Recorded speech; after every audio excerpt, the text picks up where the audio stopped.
High বন্ধুরা, নমস্কার। আমার নাম প্রশান্ত মালাকার। আর ওই যেটা বাইক দেখা এটা কিন্তু দেখতে খুব সুন্দর। হ্যাঁ, আমিও যারা থাম্বনেলের মধ্যে দেখছো, হ্যাঁ আমিও নতুন বাইক কিনছি। অ্যান্ড আমি কিনছি নতুন বাইক অনেক দিন হয়েছে, কিন্তু ভিডিও আপলোড করছি না। কারণ হয়েছে গিয়া আমার থেকে আমার বাইক একটু বেশি দূরেই থাকে, একটু অত বেশি দূরেই না।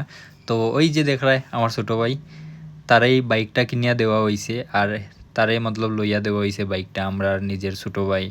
অ্যান্ড খুব বেশি ভালো লাগে তার যেটা বাইক, এটা আমি দেখাইমু। অ্যান্ড সাইন ইন হরিয়া সব কিছু ডকুমেন্ট রেডি করিয়া আমার লগে ভিডিও করে লইল, ডকুমেন্ট রেডি করিয়া। অ্যান্ড ফাইনালি লাস্ট পর্যন্ত দেখবা যে আমরা কোনটা বাইক লইছি আর কোন বাইকের রিভিউ করলাম। তো ফাইনালি বাইক আই গেছে পুরা রেডি উডি হইয়া।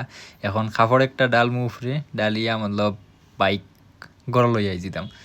তো এটা হইছে R15 যেটা বাইক, MT50 হয়, সরি R15 না, MT50 যেটা বাইক। আমি অত বেশি বালা করেছি না, আমার ছোটো ভাই বালা করেছি না।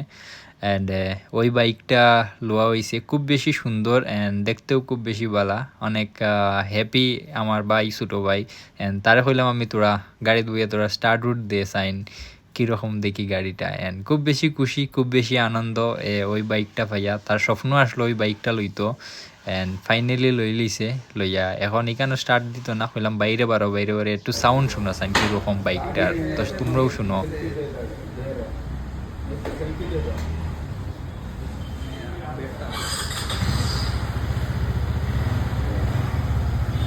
আর সব থেকে বড় কথা হইলো এই যে এটা বাইক লইছে, শুধু আমার ডকুমেন্ট আসলো, আমার কাগজ আসলো, কি তার লাগে আমার ছোটো ভাইয়ের পেপার হয় না, তার কারণে টেকা সব আমার ছোটো ভাইয়ে দিছে, আমি এক টাকাও দিছি না।